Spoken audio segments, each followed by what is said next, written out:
All right, buckle up, everybody, because today we're going deep, really deep into Pumapunku, Pumapunku.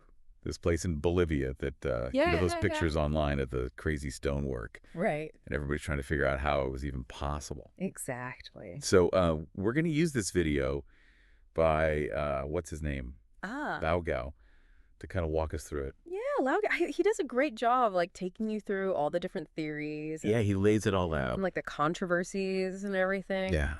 It's good stuff. So, I mean, what's so interesting about Pumapunku is, like, it's not just some, cool ruins. It's like it just makes you rethink what we thought we knew Yeah. about the past. About ancient civilizations and how they did things and what they were capable of. Like their capabilities, Yeah, you see pictures and you're like, oh, okay, old stones. Right. But then you hear the details and it's like, what? Yeah, totally. It's like a sci-fi movie. I know. So, like, for starters, it's over 12,000 feet up in the Andes Mountains. Yeah, so it's like this harsh, really difficult environment to even just exist in, let alone build something. Yeah. Like, incredibly precise and intricate.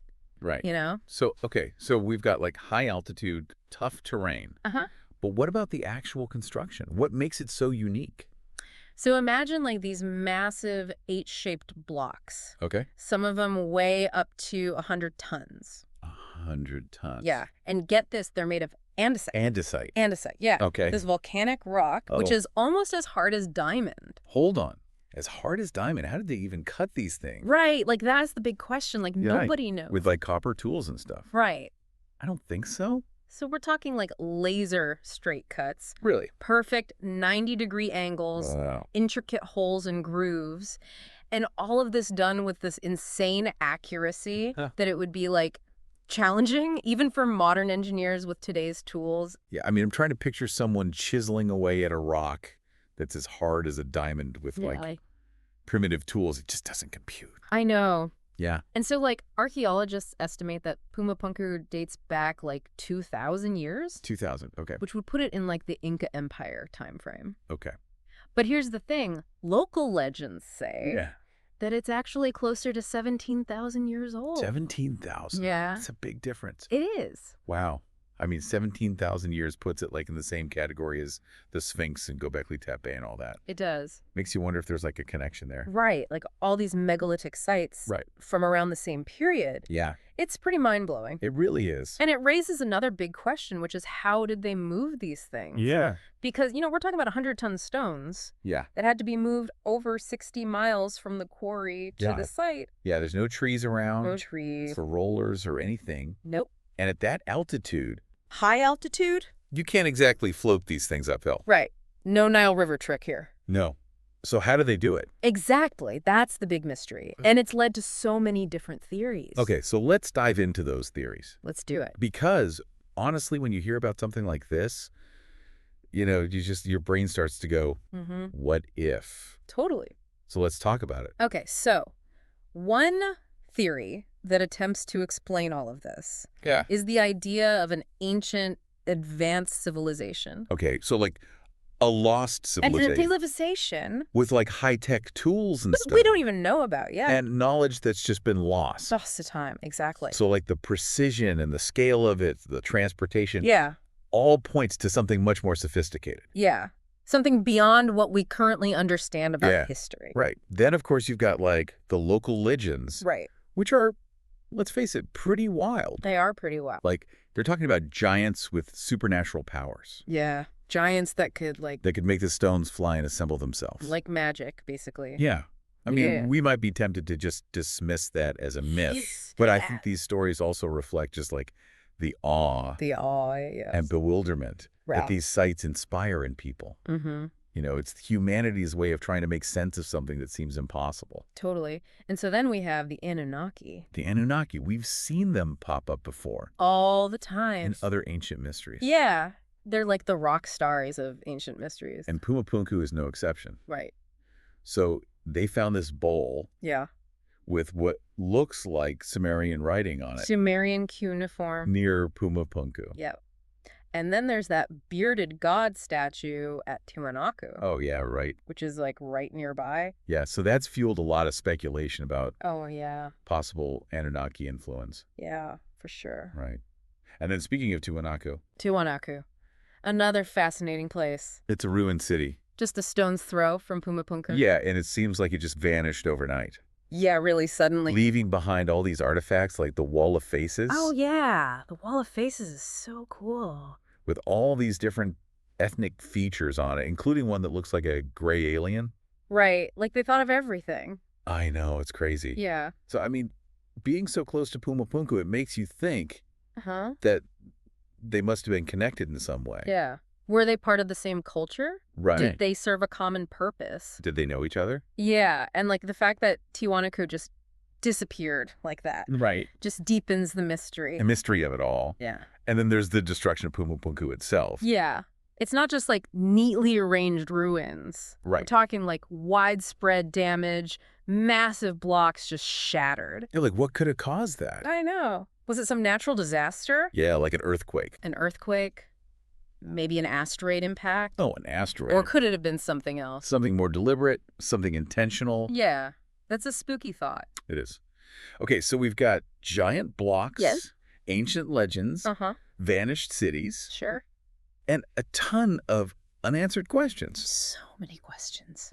So where do we go from here? Well, the cool thing is that researchers haven't just been, sitting around twiddling their thumbs. Yeah. They've actually created a scale model of Pumapunku. Really? Yeah. That's cool. And it suggests that it might have been a giant gateway or a platform. A giant gateway. Okay. Or a platform. Interesting. Yeah. What would it be a platform for? We don't know. That's the thing. It's like for some unknown purpose. Okay. And they found this artifact, too. What kind of artifact? It's shaped like a bird. A bird. Kind of like looks like a plane, actually. Really? Like a plane? Come on. Yeah. So people are saying ancient flight. Yeah. You gotta wonder. Oh my gosh. What about that 12-sided stone Oh, the 12-sided stone. that they found in Peru? Yeah, that's pretty amazing. In those walls, Yeah. it fits so precisely. Incredibly precisely. And it's like earthquake proof. Yeah, totally. Yeah, it's crazy. It's amazing. So, I mean, it's not directly a Pumapunku, Right. but it is a good example of. it's in the region. Yeah. It's kind of like a similar style of Right, of construction. of stonework. Yeah, and precision. So it's like a testament to to the skill of these ancient builders. Yeah. Yeah, it's incredible. So we're left with this image of Pumapunku. Incredibly precise stonework, Yeah. baffling construction methods, Mm-hmm. conflicting timelines, Definitely. and just so much mystery surrounding its purpose and And how it was destroyed. how it was destroyed. Yeah. It's like a giant puzzle box. It really is. Just waiting to be unlocked. Yeah, it's amazing. All right, well, we're going to take a quick break. And when we come back, we'll dive even deeper into Pumapunku. Awesome. Stay with us. So as we go deeper into this Pumapunku thing, Yeah. what's really grabbing you? What's the biggest head scratcher for you? It's the sheer scale of it. The scale. Yeah, I mean, we're talking about moving 100-ton stones Yeah. across 60 miles of rugged terrain. I know. It's like, how do they have like an army of ants or ancient cranes? Or Right. Like, what was their secret? it just blows my mind. And like, think about the logistics involved. Yeah. How many people would it take to move just one of those stones? Right. What kind of social organization did they have to have in place to pull this off? Right. It wasn't just about muscle. It was No. about coordination. Coordination, planning, Yeah. a level of like management. Yeah. That's just hard to fathom. And then there's the precision. Oh, the precision. It's like they had some kind of ancient 3D printer Right. snapping these massive stones together Mhm. Perfectly. without any mortar. It's mind-boggling. It's yeah. crazy. I could barely get IKEA furniture to fit together, right? Right, exactly. It's almost like they were working with a different set of rules. Totally. A different understanding of It- physics and engineering. A level of mastery that we haven't even... We can't even comprehend. Yeah. It's incredible. Okay, so that bowl with the Sumerian writing, Oh, yeah. if that's truly cuneiform, Right.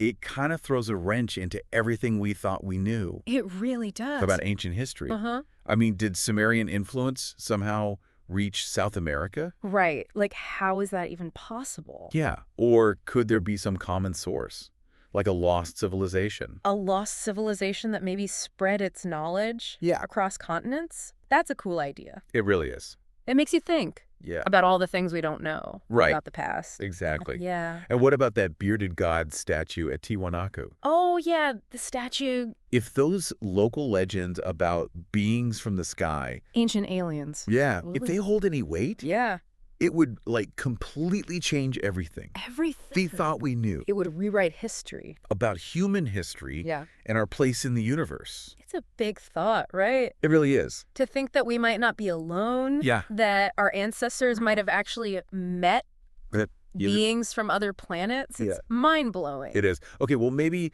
let's, like, bring it back down to Earth for a second and focus on some of the more, I guess, grounded theories. Right, the less out there ones. Like the ancient advanced civilization idea. Yeah. That's still pretty wild. It's still pretty wild, but at least it feels a little bit more plausible. Yeah. Possible. Yeah, it feels more possible.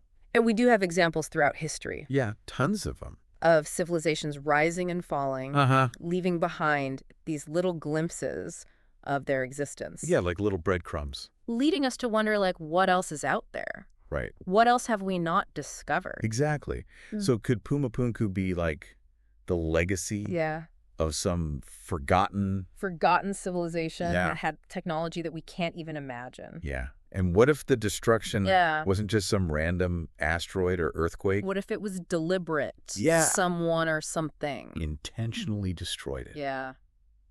That's a spooky thought. It is. It makes you wonder what kind of power Yeah. could have caused that kind of devastation. What could reduce a structure like that to rubble? Right. Were they trying to erase the evidence of this civilization? Maybe. Or were they defending themselves against something even more powerful? Right. Like, what were they afraid of? It's crazy. It's a lot to think about. Let's go back to that model for a second. The scale model. Yeah. The idea that it could have been a giant gateway. Yeah. Or a platform. A platform for something. For some unknown purpose is very intriguing. Right. Like, what were they doing up there? Yeah. We just don't know. Maybe it was a launching pad. Ooh, a launching pad for those bird-shaped artifacts. Right. Like, imagine that. Like ancient airplanes taking off. That would be wild. Yeah. I love that idea. Or maybe it serves some function that like we can't even comprehend with our current understanding. Totally. It could be something that we haven't even thought of yet because our minds are so limited by our current technology and understanding in the world. You mentioned that 12-sided stone in Peru. Oh, yeah. It might seem like a small detail. Yeah. Compared to like the grandeur of Pumapunku. Right. But I think it speaks volumes. It does. It does. About the level of skill and precision that these ancient builders had. Totally. Like that stone fitting perfectly and being able to withstand earthquakes for centuries. It's like a microcosm. It is. Of the mastery that we see at Pumapunku. Right. It's like they took all that knowledge and skill and concentrated it into this one stone. It just challenges everything we thought we knew it does. About, what past cultures were capable of. I mean, to create a structure that can survive earthquakes for centuries. It's just incredible. It's amazing. What kind of knowledge did they have? What were their techniques? It's mind-boggling. Right. We can't even replicate that today with all our technology. It's crazy. So it's like a puzzle that continues to fascinate people. Like engineers, archaeologists, historians. Right. Everybody wants to know the secrets of Pumapunku. So we're here with these incredible structures, this advanced stonework, conflicting timelines, unexplained transportation methods. So many mysteries. And just a ton of speculation. So where do we even begin to make sense of it all? Right. It's like drinking from a fire hose. Yeah. It really is. There's just so much information. Yeah. And it's hard to know where to start. That's the beauty of it, isn't it? I think so, yeah. We don't have all the answers. No. Pumapunku, like so many other ancient mysteries, it invites us. It beckons us. Yeah. To embrace the unknown. To challenge our assumptions. And to just recognize that our history is far more complex and intriguing. And mysterious. Than we ever imagined. Than we could have ever imagined. Yeah. Yeah. It's like we're trying to piece together this giant jigsaw puzzle, but like half the pieces are missing. I know, right? We may never have the complete picture. Probably not. But the joy is in the journey. The journey to discovery. Yeah, in the process of discovery. Big fact. So if we entertain this possibility that Pumapunku was built by a highly advanced civilization. I'd say they were. What kind of technology would they have needed to achieve this? It would have to be something pretty incredible. Yeah. Something beyond what we can currently imagine. Could they have harnessed some unknown form of energy? Right. Something that we haven't even discovered yet. Okay, so let's dive into that. Okay. What are we talking about here? Sonic levitation. Sonic levitation. Crystal power. Anti-gravity technology. It all sounds like something out of a science fiction novel. Right. It does, but who knows? Maybe science fiction is closer to reality Maybe. than we think. Perhaps ancient civilizations knew things Yeah. that we've forgotten. What about genetic manipulation? Oh, genetic manipulation. Remember that wall of faces at Tiwanaku? Oh, yeah, with all the different... All different ethnic features? Yeah, it's like they were messing around with DNA. Yeah. Creating like a melting pot of human forms. It's wild. It is wild. If they were capable of that kind of advanced genetic engineering, yeah. What other biological marvels Right. might they have created? Who knows? It's crazy. It's a lot to think about. It really is. It's a lot to process. All right. My brain is officially overloaded. I know, mine too. We've covered ancient aliens, lost civilizations, Yeah. high-tech tools, genetic manipulation. It's a lot. Where do we even go from here? I don't know. Yeah. But it's fun to think about. All right, so we've gone through some pretty wild theories. You know, Oh, yeah. ancient astronauts, sonic levitation. The whole shebang. Yeah, but let's try to, like, Okay. bring it back to Pumapunku Uh-huh. and figure out what was its purpose. Right. If it wasn't a gateway, It wasn't a gateway. it wasn't a platform, Not a platform. not a launch pad for ancient aircraft. Right. What else could it have been? Okay, what if we've Yeah. been looking at this whole thing from, like, the wrong angle? A wrong angle. Yeah, like, what if That's its it. function Yeah. wasn't purely practical? Okay, I'm listening. Like, not technological? Okay, so walk me through this. All right, so think about, like, Yeah. all the ancient cultures around the world Right. who were super into astronomy. Astronomy? Yeah. Like, they had this deep understanding Right. of the cosmos. Okay. And they often built stuff, their Yeah. sacred spaces, Yeah. to align with certain stars and constellations. So you're saying Pumapunku could have been Yeah. What if it was like like a giant observatory? a giant observatory, maybe a celestial calendar, Oh, wow. right? Like, imagine those H-shaped blocks Yeah. perfectly positioned To track the stars. to track the movements of the sun and the moon and the stars. It could have been like their way Yeah. of connecting with the divine, understanding the cycles of nature, Right. predicting celestial events. I mean, that would make sense Right. with the precision, Uh, the scale of it all. and it kind of adds this whole other layer of Yeah. meaning to Pumapunku. Yeah. It's not just a structure. Right. It's like, It's like a cosmic tapestry or something. yeah, It's like a giant cosmic tapestry. Right, like reflecting their reverence for the heavens. Exactly. And what about those intricate carvings? Oh, the carving. What if they weren't just decoration? Right. What if they were, like, functional somehow? Or Okay. maybe they were designed to, like, amplify energy, Yeah. harness energy. What kind of energy? What if it was sound energy? Sound. Okay, I've heard theories Yeah. about ancient cultures using Yeah. sound and vibration Sound and vibration. in their rituals Mm. and in their constructions. Right. So could those perfectly cut stones Yeah. and resonating chambers Uh-huh. have been part of like a sonic technology? Sonic technology that we don't even understand. Like something we haven't even discovered yet. Right. Because we're so focused on Yeah. electromagnetic energy and stuff, Right. we haven't really explored the full potential Of sound. of sound. Yeah. Wow. Okay. So imagine the power of Yeah. these sound waves Right. amplified by those massive stones. Mhm. Could they have used it for healing? Healing. Okay. Communication. Influencing consciousness. I mean, Right. Like, the possibilities are endless. we're talking about a site that could have been an observatory, Yeah.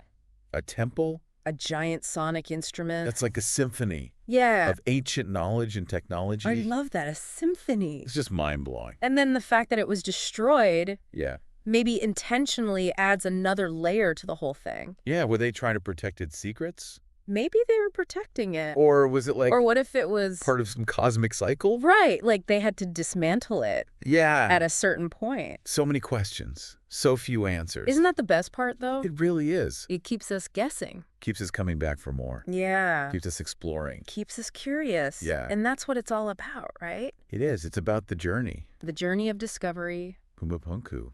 It just challenges us It challenges us to think differently, to keep searching. to keep asking questions. To keep asking those big, audacious questions. About our past, Yeah. about our place in the universe. Well, folks, there you have it.